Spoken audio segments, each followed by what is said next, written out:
What's up, YouTube? It's your boy Joshua Black coming to you once again with a brand new episode number. So this episode is a food review episode where we're gonna take a piece of food and review it. I'm gonna give you my thoughts on the food. We're gonna read some labels. Now, let's get started. Today we're gonna review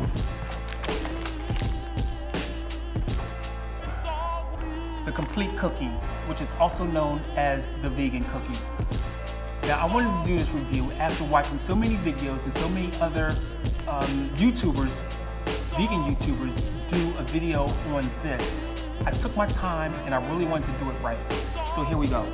First thing I want to say is that this is very important to make sure that we all understand that it's not just about taste.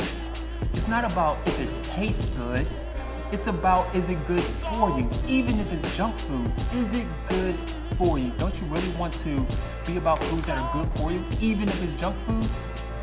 All right, so with that being said, I want to talk a little bit about this. The fact is that this food here, this cookie, it's a big cookie, one thing. Two, it definitely states that it's vegan, has no eggs, you know, all the regular stuff. No eggs, that is non-GMO. It has 16 grams of protein. It has 8 grams of fiber, no artificial sweeteners. This is all good stuff. Believe me, this is all good stuff. But let's dig a little deeper, right? Now, the rest of the story. This cookie is produced by two guys, Lenny and Larry. First off, there is no Lenny and Larry. Benny and Barry are the two guys' names. The guy who started this thing was actually a bodybuilder on the show American Gladiator, if you guys remember that. He hurt himself and he needed to do something else, so he created a cookie. I think actually it was brownies at first, and then it was a cookie because they wanted to make sure that they would get enough protein. With a better way to do it, and then make it into like a brownie or a cookie, and they can eat that after their workout. Also, another fact is that these guys aren't vegan, and the reason that this cookie is vegan is by accident. When producing this cookie, these guys tried a ton of different ingredients. They got this top-notch guy to create the recipe. And while creating the recipe, they found out that it tastes better with plant-based protein than it did with animal protein. So they said, yo, let's just ride with that. So they use plant-based protein because of the taste, because it tasted better. Not because it was healthier, not because for the environment. And I'm getting this information because it came from the founders themselves. This is what they said. This is not what I'm saying. This is not what I'm reading into it. They did it because it tasted better. Also, the other fact of the matter is that these guys are protein junkies. Protein junkies. The reason why it's 16 grams of protein, and I quote, he said, because he thought that sounded good. That's the reason why it's 16 grams of protein. They picked an arbitrary number and said, oh, let's go with 16 grams of protein. Now, to some people, that may not even matter. You might not even care about the fact that, how this cookie came about. You might not even care. Some people do care. Some people want to know not only about the food they eat, but where the food comes from and why the food was even created.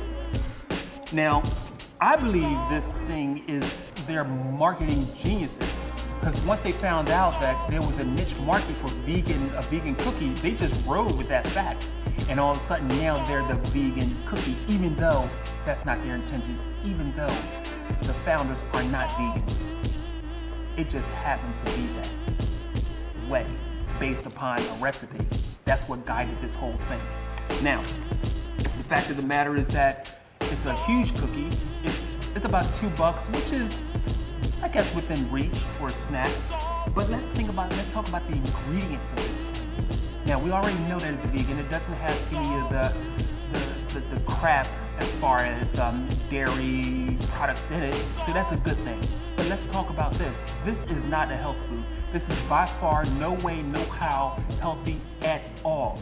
A matter of fact, it has way too much sugar in it. Way too much. Even for a snack, it just has way too much sugar. And I also think it has a ton of ingredients. There's all kinds of oils in this.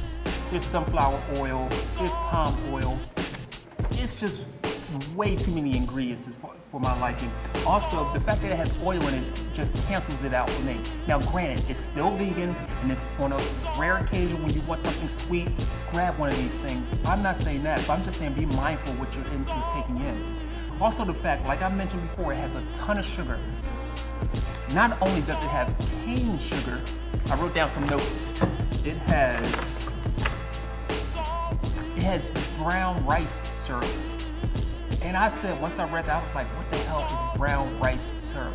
The fact of the matter is that they take rice, they separate the starch from the rice, then they add some other chemicals to the starch to make like this syrupy, gooey kind of stuff, which is basically sugar.